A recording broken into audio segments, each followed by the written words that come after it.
یہ ناکام ہے. اس کو سمجھیں. کامیابی کس کا نام ہے؟ کامیابی اللہ فرما رہے ہیں وَرِضْوَانٌ مِّنَ اللَّهِ أَكْبَرُ ذَلِكَ هُوَ الْفَوْزُ الْعَظِيمُ. اللہ کو راضی کرنا یہ بہت بڑی بات ہے اور یہی تو سب سے بڑی کامیابی ہے. اللہ جس سے راضی ہے یہ کامیاب ہے. سائیکل پر ہے، موٹر سائیکل پر ہے، گاڑی پر ہے، جہاز پر ہے، 2 مرلے کے مکان میں ہے، 4 کنال کے بنگلے میں ہے، اللہ راضی ہے تو یہ کامیاب. اگر اللہ ناراض تو ناکام. یہ اللہ کامیابی ناکامی کے مفہوم کو بتا رہے ہیں قرآن میں. وَمَن يُطِعِ اللَّهَ وَرَسُولَهُ فَقَدْ فَازَ فَوْزًا عَظِيمًا. جو اللہ کی مانے گا، جو اللہ کے رسول صلی اللہ علیہ وسلم کی مان کے چلے گا، اللہ فرما رہے ہیں اس کو سب سے بڑی کامیابی مل گئی.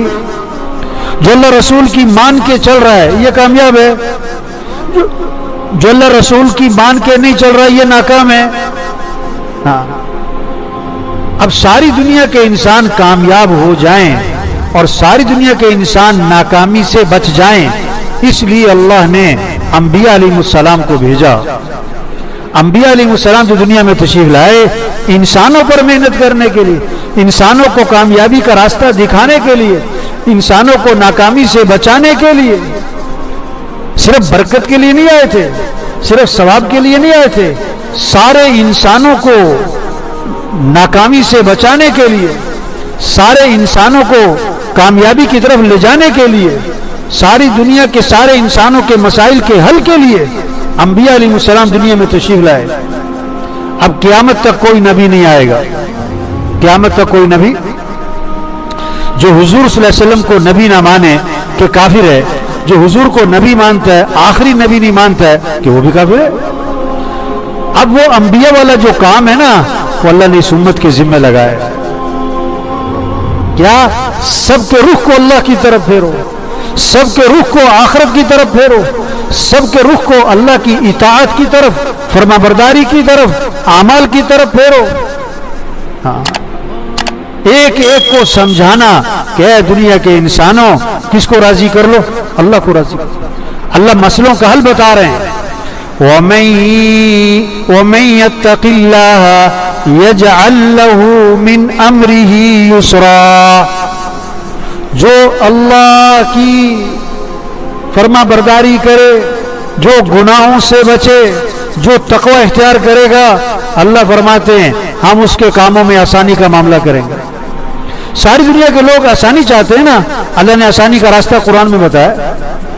وَمَن يَتَّقِ اللَّهَ يَجْعَل لَّهُ مَخْرَجًا وَيَرْزُقْهُ مِنْ حَيْثُ لَا يَحْتَسِبُ.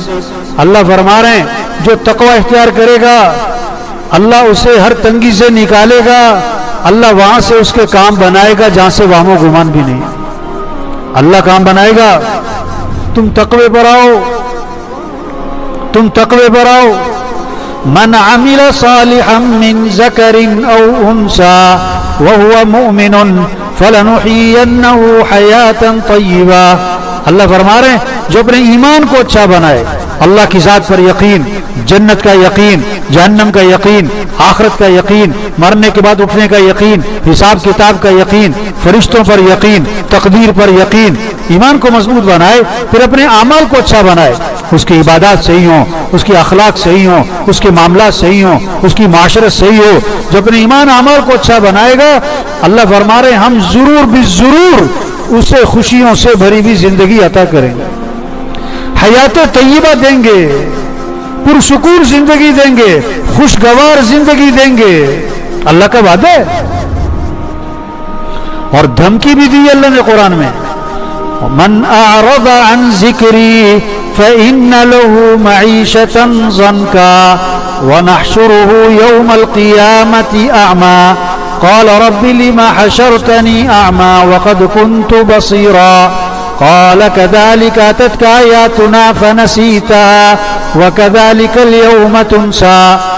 اللہ فرما رہے ہیں جو میرے دین سے اعراض کرے گا